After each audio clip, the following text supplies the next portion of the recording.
God is calling us to new levels in the Lord. I'm ready. Man, I get so tired of the same. And it's like I want to go into new levels in my relationship with the Lord. I often examine my heart. Am I growing today in the Lord? Do I love Jesus today, this morning more? Because I can just count the blessings that I have experienced in my life, but the blessings that yesterday will not give me the passion I need for Jesus today. I love that because I feel like God is calling us as a church to go into new levels. The shallow waters of faith won't do it today anymore. Hey, how are you doing? My name is Mary, and I want to welcome you to this next message. It is a privilege to connect with you. The message you're about to hear is going to be a huge blessing in your life, and that is why we want to invite you to get rid of any distractions around you and focus on the truths and secrets that God has for you today. Stay until the end. Enjoy. I never put in earbuds, and so if I'm cycling with friends, of course, there's conversations, but often I'm out on my own, and it's this wonderful place as you're rolling around where I can just spend time praying. As you know, you're exercising, you're praying, you're processing things, calling out to Jesus. It's just a wonderful, wonderful time, and so it's just been really, it's been a wonderful thing of discovery. I've been able to take my bike to Hawaii and ride there, kind of bucket list stuff, right? And so it's just been a real joy in my life. And I may have mentioned to you that I belong to a group of riders. We call ourselves the Ogres. The Ogres. Old guys riding every Saturday. Ogres. But the good news is that the Ogres, because we can officially change our name now, because I was the last one as the team, but now we can call ourselves Old Grandpas riding every Saturday. Because Christine and I are not expecting one grandchild, but we are expecting two. Sydney is pregnant with twins. No, she's not.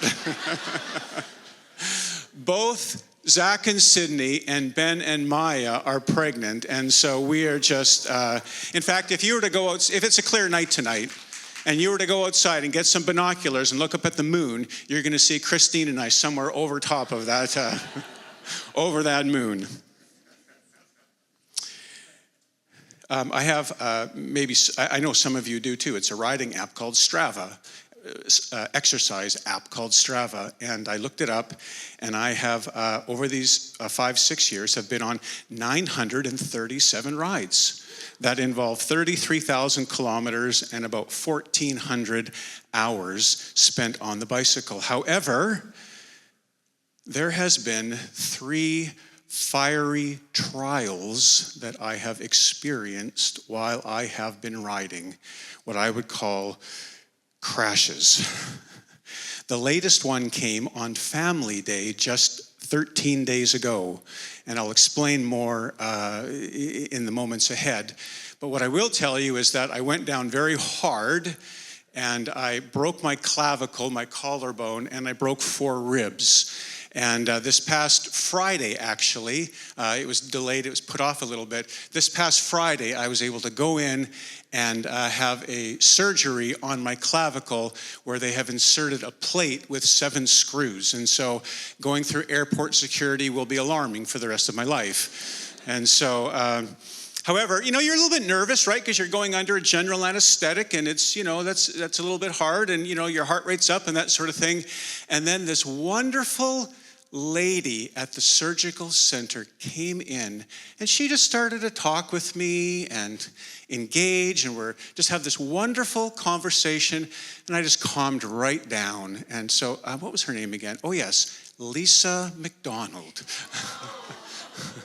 who is in the back today. And so thank you, Lisa, for coming to me in my, when you have that little thing on your head and you have the thing and, your back and your underwear is hanging out and all that kind of stuff. And so, so I was reflecting on these 3 crashes and what I have learned from these crashes. And maybe, perhaps as a father might speak to his son or his daughter or otherwise, I wanted to reflect on these crashes and see what I've learned and what I'm contemplating and pass a few things on if I could. The first crash that I experienced was about 6 years ago, and I would call this the crash of inexperience. I was brand new to cycling, and I was riding with my friend Mike Jones, Sam's dad, and we were coming up to a set of railroad tracks, and I just kind of turned around to Mike, "Come on, Mike, the light is green, let's just go."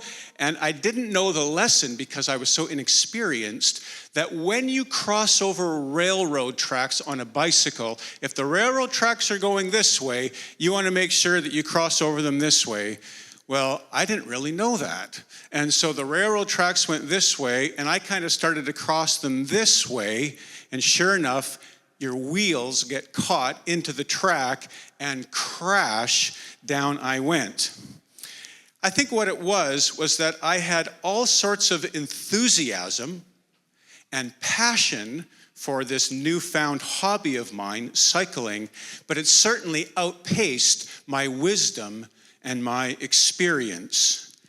Has that ever happened to you, where you have been running headlong, perhaps, into a relationship before you learned to walk? Perhaps that relationship got physical before you learned to talk. Perhaps you've jumped headlong into a business deal, this opportunity to make $10 or $20 or $50,000 was spinning in your head, and soon you found that, oh my goodness, I am in this way over my head. Maybe it's just been the simple vetting of a roommate, and that roommate moves in, and there's 3 or 4 of you in the house, and after 1 week you're like, oh my goodness, what have we got ourselves into? And so this idea of saying, if I could do this over again, I think I would have done it differently. And if you're maybe north of 40 here today, I'm sure that we could come up and line up this microphone and you could share all of the stories that you've had where inexperience has brought about a fairly significant crash in your life. Paul, the apostle who penned the majority of the New Testament, before his name was Paul, it was Saul. You may know the story. He was a man who was filled with zeal. He was filled with passion, but boy, was some of that zeal and passion misdirected. So he's on, I was on the Lochside Trail most recently when I had my crash. Paul had his crash on the road to Damascus. Let's read it. Acts chapter 9. Here's Saul, this man who was full of zeal and full of passion, but boy, was it misdirected. Saul was uttering threats with every breath and was eager to kill the Lord's followers. He wanted to bring them, both men and women, back to Jerusalem in chains. As he was approaching Damascus on this mission, a light from heaven suddenly shone down around him. He crashed to the ground and heard a voice saying, "Saul, Saul, why are you persecuting me?" "Who are you, Lord?" Saul asked, and the voice replied, "I am Jesus, the one you are persecuting. Now get up and go into the city, and you'll be told what you must do." The men with Saul stood speechless as they heard the sound of someone's voice, but saw no one. So Saul picked himself up off the ground, but when he opened his eyes, he was blind. So his companions led him by the hand to Damascus. He remained there blind for 3 days and did not eat or drink. He had an encounter, he had a crash that literally put him on the ground. But here's the thing. In this crash that he had, in this Jesus encounter that he had, the Lord wasn't at all interested in quashing his zeal or quashing his passion. What Jesus was attempting to do was to redirect it into its proper way. And I'm telling you, there are people here today that you are young, that you are full of passion, that you have dreams in your life, that you have things that are being deposited into your life. But sometimes in that passion and that zeal, things can get misdirected. And how important it is to have someone and people to be able to come alongside you, to walk with you, and to help you redefine and to define what those things that you can be passionate about and set you on the right track. And so in Scripture, what happens here is that there's this man that the Lord calls Ananias. He says, Ananias, I want you to go and meet with Saul. And he's like, whoa, wait a minute. This is the guy that kills Christians. You're calling me to do what? And he says, just trust me on this. And so here's what happens. Ananias found Saul. And listen to this way that this older man meets this young man who is having this significant crash and how he encounters him. Ananias went to Saul. He laid his hands on him and said, Brother Saul, the Lord Jesus, who appeared to you on the road, has sent me so that you might regain your sight, be filled with the Holy Spirit, and instantly something like scales fell from Saul's eyes and he regained his sight. Then he got up and was baptized, and afterward he ate some food and regained his strength. You see, God sends Ananias. He lays hands on him. He calls him brother. He feeds him. He baptizes him. He explains Jesus to him, and he redirects the passion and the zeal that Saul has in the right direction. My friend Mike, who is a more experienced cyclist than me, says, hey, let me show you how to go over these tracks. He redirected me and showed me the right way that I could go. And I just really believe that each one of us needs to have trusted men and women who can come alongside and help us direct our passions. And if we don't have that, if we want to stay in an independent place where it's just me and God and he shows me and I don't listen to anybody else, you will find yourself in a crash. There is a danger here, and that is this. And that is, if you do have a crash, you can find yourself in this place of once burned, twice shy, where you become afraid to risk. I'm never going to ride over those tracks again. I don't want to risk that. And from this time forth, I'm always going to color inside the lines, because I've had a crash and there's no way that I'm going to have another one. And so I'm just going to really start playing it safe in this life.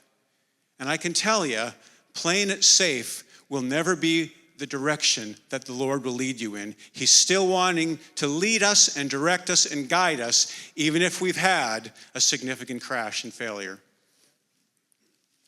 Christine's uncle, he was a wonderful man. His name was Jacob.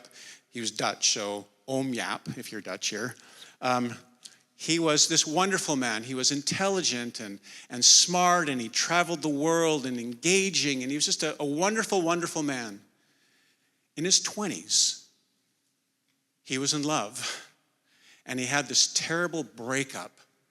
This unbelievable crash, relational crash, took place in his life. He was young and in love. You know that story. He never married for the rest of his life. He wasn't able to overcome the disappointment and this young love and this inexperience in his life and just the devastation that took place. And he died, in his 80s. And he was a wonderful, kind, generous man. But I'm sure that there was a place in him that wanted to be in relationship. But the crash, he could never overcome that early crash that took place in his life. You need to know that if and when you have experienced fiery trials, they're guaranteed to come. The Lord does not want to leave you in that place of crash. He's going to pick you up. He's going to dust you off. You're going to get back on the bike and ride again. And that's what his promise is to you. Don't let the crash of inexperience rob you of a hope-filled future. Fast forward a few years, and now I have a lot more experience cycling. about 3 years in now, many thousands of kilometers, many different rides, and really gaining a lot of confidence. However, the second crash that I had a couple of years ago was the crash caused by overconfidence and pride. Who here has ever experienced a crash in their life because you were overconfident, you were arrogant, and you were just simply a prideful person, and boy, did you hit the pavement.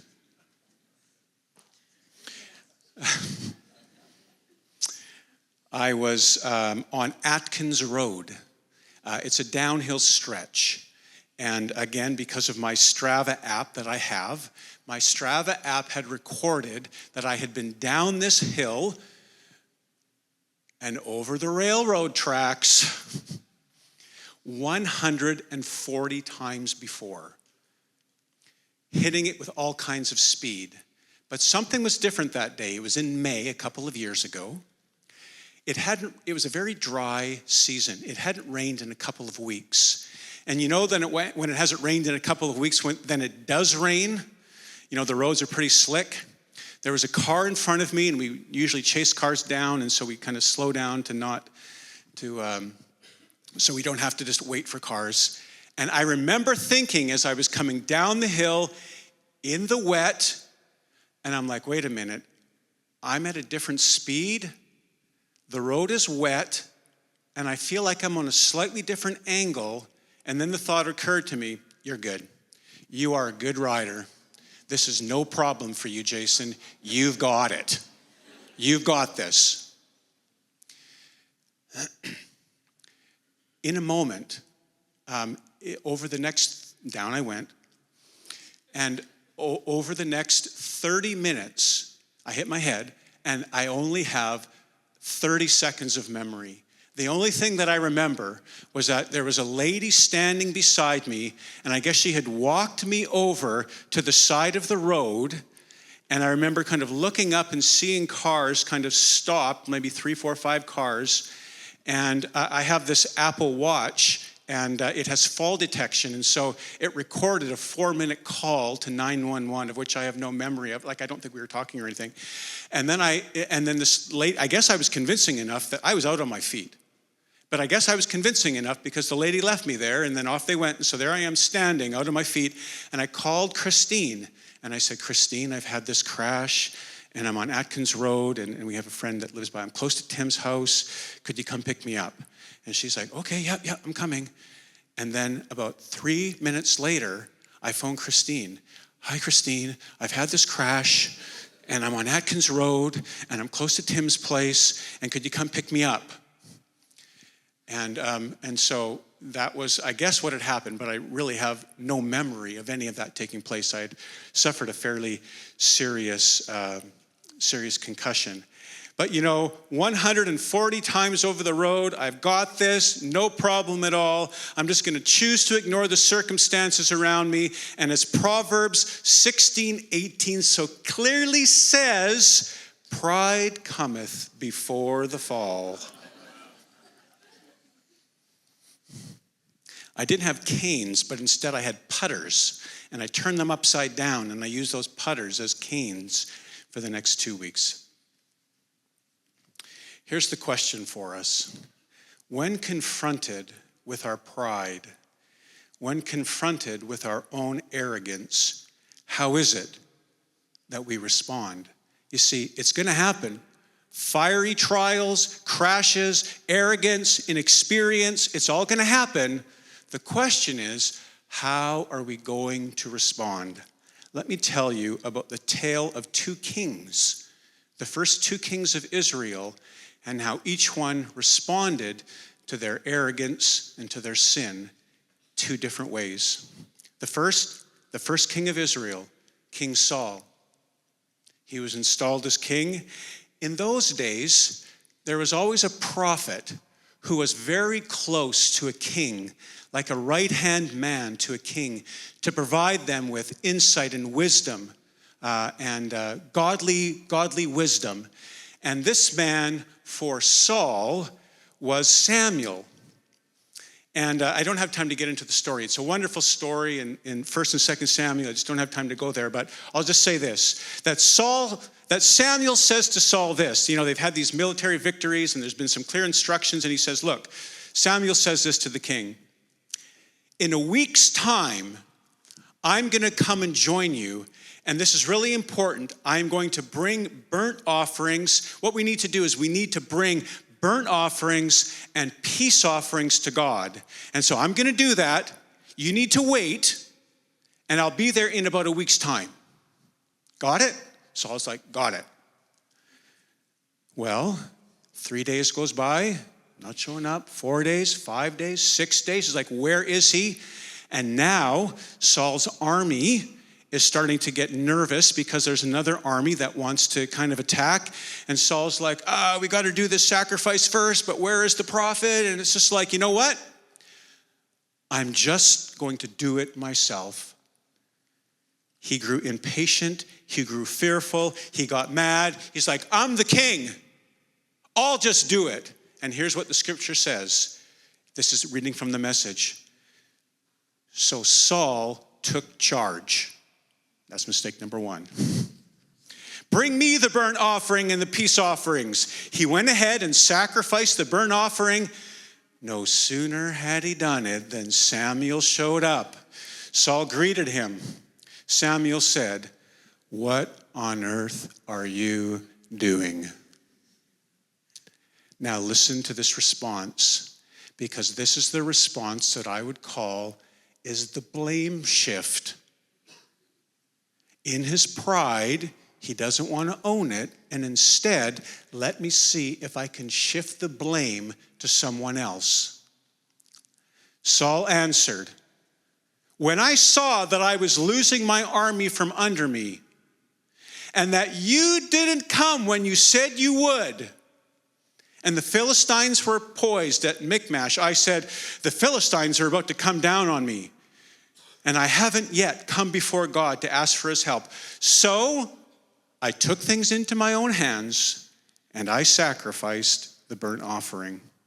There's another part a couple of chapters later where in this explanation of this, Saul says to Samuel, he says, the Lord bless you. I have carried out the Lord's instructions.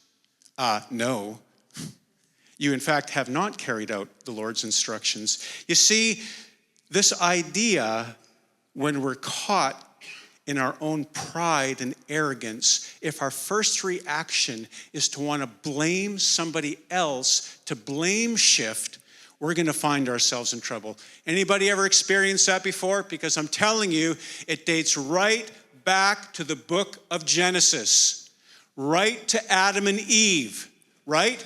What does Adam say to God? It was the woman. She was the one that gave me the fruit.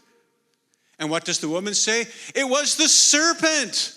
He was the one that deceived me. What is that going on? They're confronted with their disobedience, and the first thing that they want to do is blame shift. Saul, in fact, goes one step further. The king, he wants to kind of use religious language in this. Oh, the prophet's here. The Lord bless you. And I've heard that too. I've heard many people in attempts to blame shift. Let me just bring God into the conversation. Well, you know, I did this, but the Lord showed me and the Lord told me, that sort of thing. And it's this idea that I don't want to take responsibility for the very thing that's in front of me. And so I'm going to shift it away. How many people have found themselves in that situation? If you're married, I know you've already done it. You've done it. That's pretty much a guarantee. Yes, it is true that the thief comes to rob and kill and destroy. There's absolutely, that is true. But at times, instead of simply owning it, what we want to do is we want to shift it off and say it was her fault, the serpent, the devil made me do it, you know, that sort of thing, when really, we're the ones that need to own it.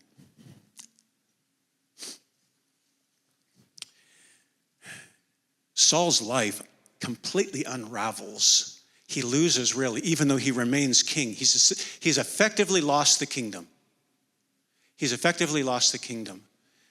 and his life unravels into fits of rage, into deception, into jealousy, into torment. And we see at the very end of his life, he's actually consulting the witch of Endor. That's not Modor, is it? Is that? Modor is is that the Lord of the Rings? Yeah, okay, it's not Modor, it's Endor. He just couldn't own it.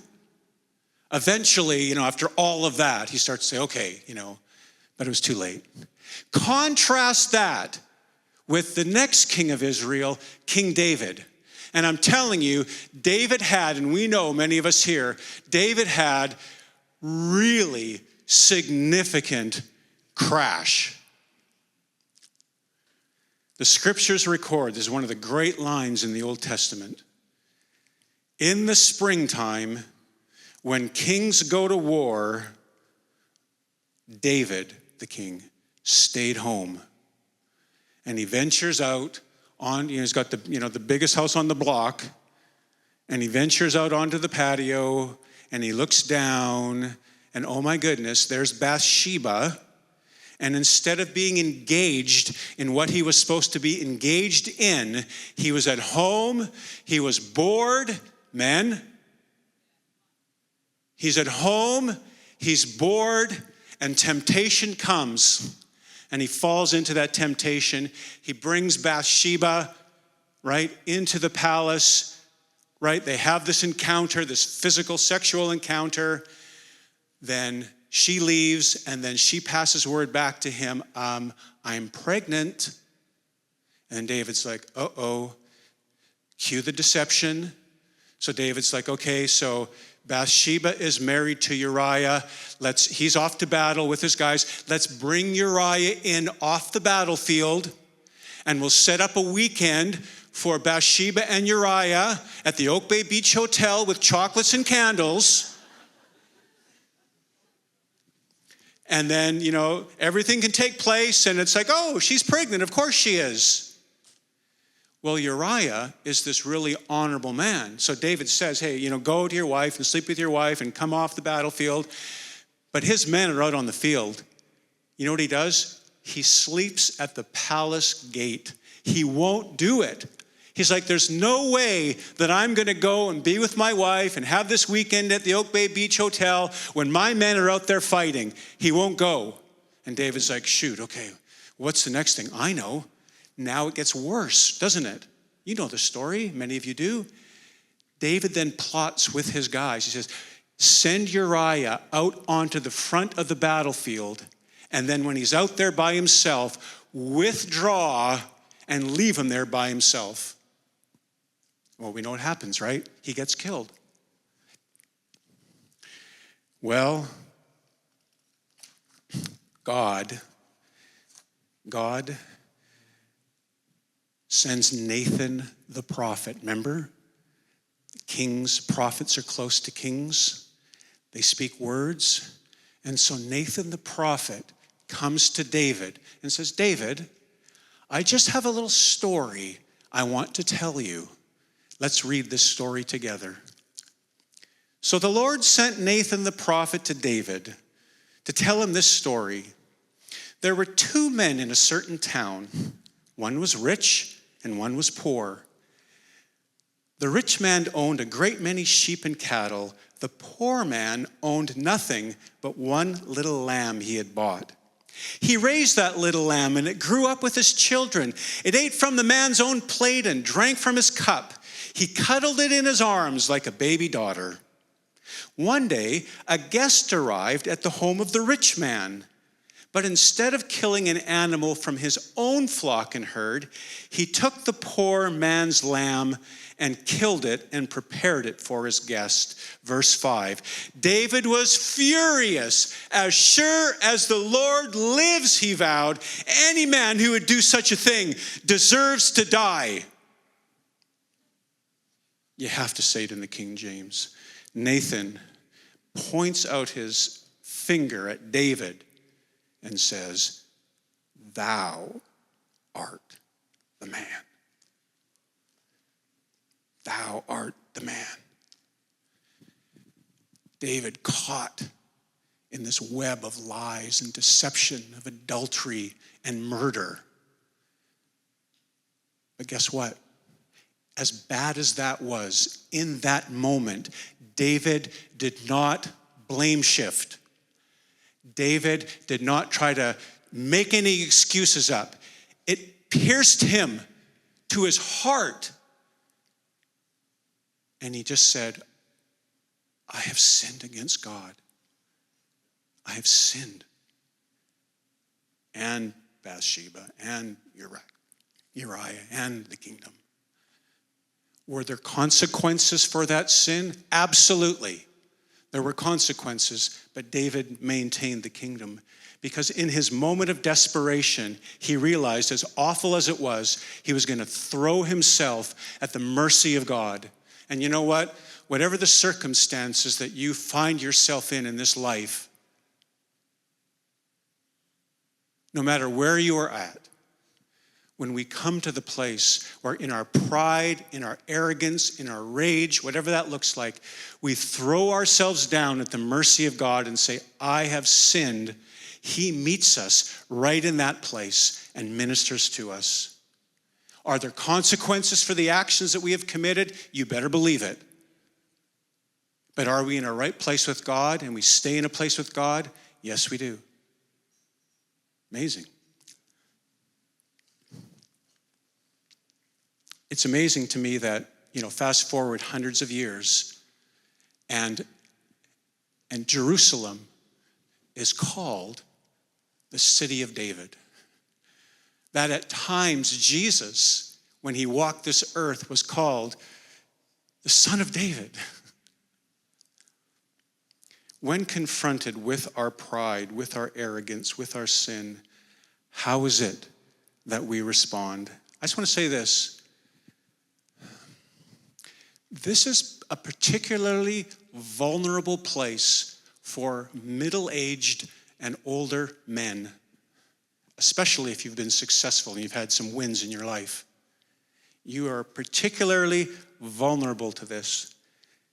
This self-justification, and I have seen men, I've just seen it in my years of ministry and other places, where a pride that will not be dealt with destroys marriages, destroys families, destroys relationships with children, because a man will not and cannot come to the place of humbling himself before his God, humbling himself before his spouse or his family, and simply accepting responsibility to say, I was wrong.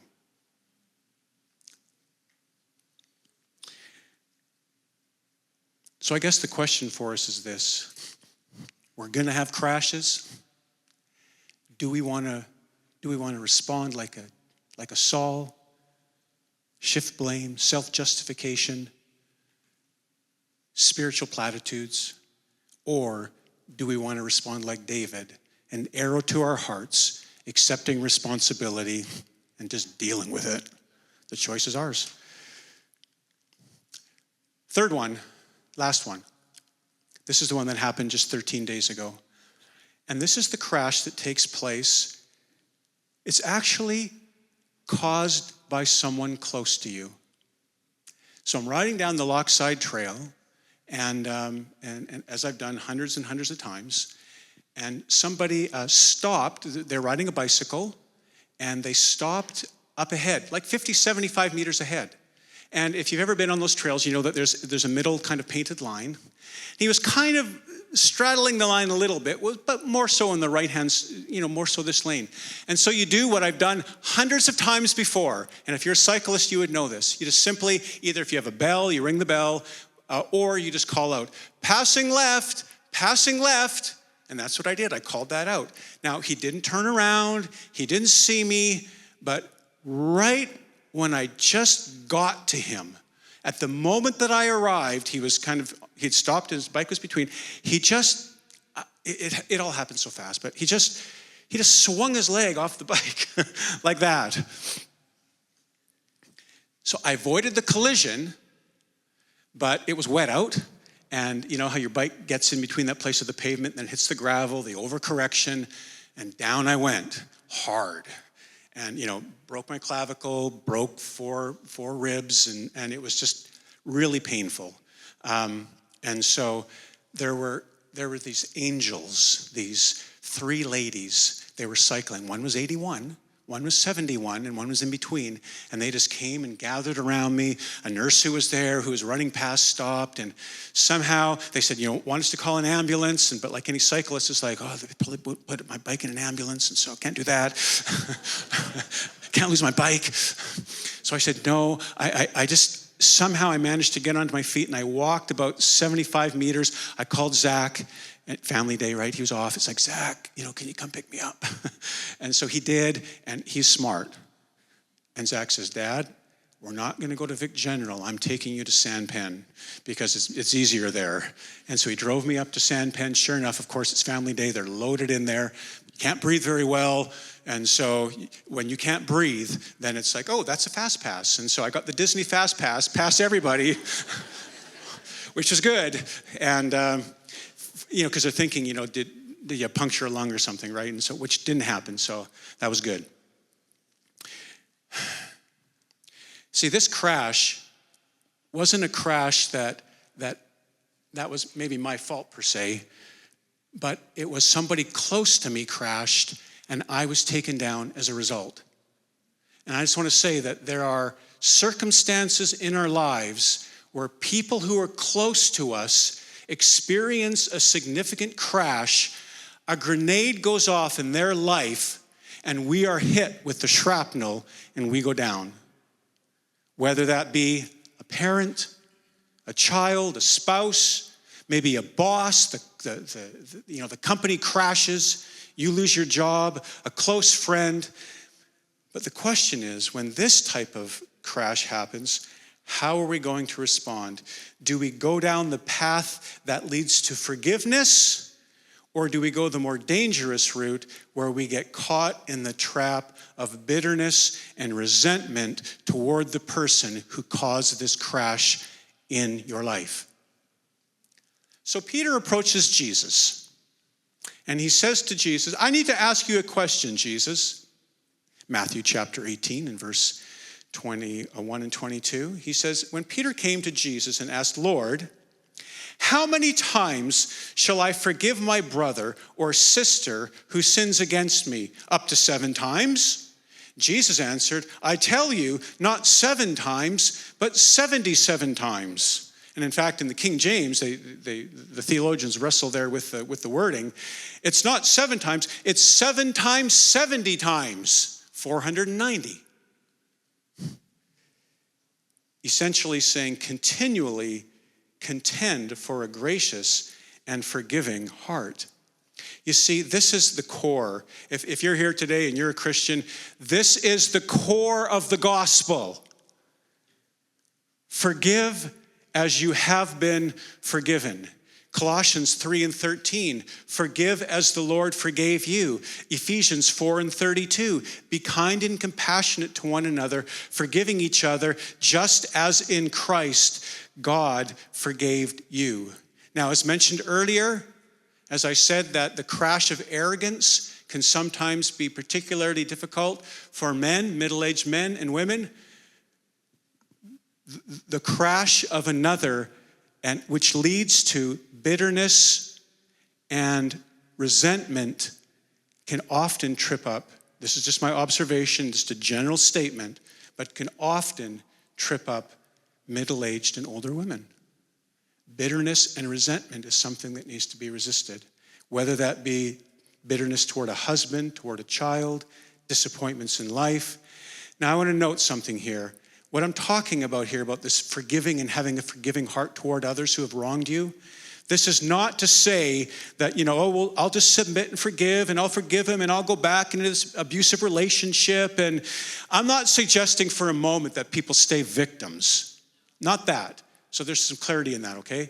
What I'm saying, though, is that when crashes take place, when you get caught by somebody else's crash, someone close to you, that you can find this place, this so important place in your heart for forgiveness. Let me tell you this story, and I need to move, then we'll conclude here fairly soon. But you see, forgiveness is this powerful weapon we can wield in our own lives and release it to others. So, my upbringing was good. We had parents who loved us, but they had some issues and they had some struggles. And I was at a baseball game, and I was 15 years old. I was playing baseball, and my dad comes to the baseball game. But, you can get out and go into the bleachers, but there's places where you could just park and stay in the car. Well, he's there with a friend, and there they are, and they decide that they're going to stay in the car because they're drinking. And so the baseball game's going on, but here's the problem. On my baseball team, one of my teammates' dad was a cop. And he just happened to be there. He wheeled in a few minutes later. It's like, I guess it was a slow day, and he's in uniform, and he's on duty, but he thought he might just take in an inning or two at his son's baseball game. But soon he's drawn toward this car and what's going on over there. And so he goes over to the car, and he knocks on the window, and the window's rolled down, and sure enough, and what this guy does, the cop, is he starts to take the alcohol and put it onto the rooftop. A can of beer, a 6-pack, a 26er. Well, needless to say, nobody's watching the baseball game anymore. And it's like, oh my goodness, that's Goertzen's dad. Like, what's going on with your dad, Jason? And of course, this thing, I was really upset about this. And after the game, I was really, upset with my dad and, that sort of thing, obviously. Now, my dad and I had a good relationship. I was mad at that time. But I have to say that, things went on and I didn't really remember it, to be honest. It happened, but I didn't remember it. But Christine and I got married, and things were coming up for me. There was some stuff that was coming up in my life, and I thought, you know what? I just need to go and kind of meet with somebody. I think I just need to go process a few things about my upbringing in my life. And so I go to a counselor, and like any counselor will say, tell me about your dad, tell me about your mom, And so I kind of process this stuff, and he leads me into a place without my dad and mom ever knowing about this, just Christine and I knew. He leads me into this place where I just start forgiving. Because I just didn't want to pass it on to my sons. I didn't want it to have it affect Christine and I in our marriage. And so I just came to the place where it's like, I just need to deal with some of this stuff. And it related to some forgiveness issues that I had to have with my parents. And so I'm just, we're praying together, we're working this through, and it's all good. Never told my parents didn't need to, it was just good. So this is 20 years from the baseball incident. My dad and I are playing a round of golf at Ledgeview Golf Course in Abbotsford. We hit our shots on the 15th hole. We're walking out to the ball, and my dad says to me, out of the blue, he said, hey, remember that time at the baseball game where we were drinking there? And he said, I just wanted to say to you, son, I'm so sorry. I'm so sorry for just what happened in that moment there. And what I realized was my dad had been carrying this shame and this embarrassment for decades. I had forgotten about it. But I looked over at him, and I didn't say, oh, Dad, I can't even remember that, or whatever, Dad. I just looked over at him and I said, Dad, I forgive you. I forgive you, Dad. And he said, thank you. We stepped up and hit our shots, and I think I made bogey and he made par. But this is the point. When there has been something that's taken place, and this is what I realized, that the releasing of forgiveness at a spiritual level, not only, I did it so it wouldn't impact my sons and my marriage, but what I didn't realize is that forgiveness is so powerful that it actually impacted, and I believe set free the opportunity for my father up my generational line to be able to receive and get free too. Oh, forgiveness is so powerful. And if somebody has taken you out, a relationship is broken down that's left you bitter and resentful, be it a parent, a relationship, a child, whatever that is, there is mighty power in forgiveness. It will set you free. Because if you maintain the bitterness in your heart towards somebody, you've probably heard this expression before, if you maintain and harbor bitterness, it's like you're drinking poison hoping the other person will die.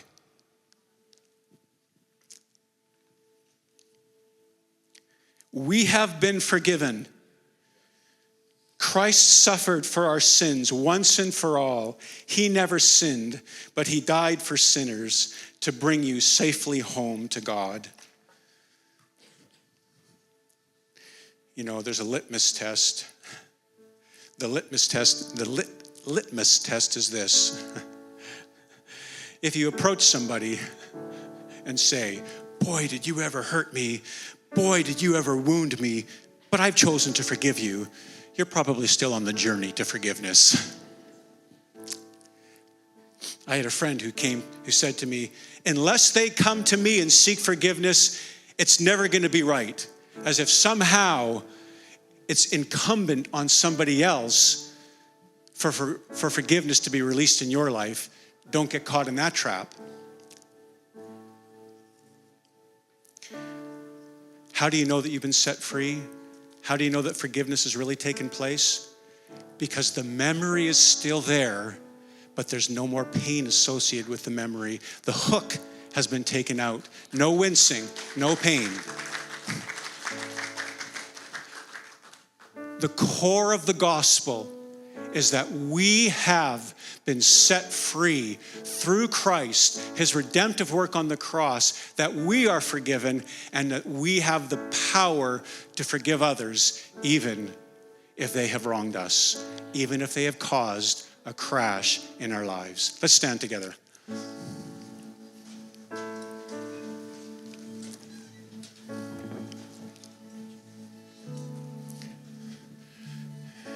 If you want to put your hands in a position of receiving, this is just what I want to pray. You may be here today and you're under 30 years old, you've had some crashes, things have gone on in your life, and it's like, you know what? I just need to maintain my zeal. But I may need just to find and to walk with somebody and to find somebody that can just walk alongside with me. That might be you today. Some of you just simply might need to be dealing with your pride, dealing with your arrogance, and you need to decide today, am I going to be a Saul or am I going to be a David? Am I going to blame shift or am I just going to take it and accept it as it is and accept the consequences? And some of you, the Lord wants to set free today from what you've experienced in your life, where you were taken out, it was no fault of your own, and he wants to bring freedom to your life.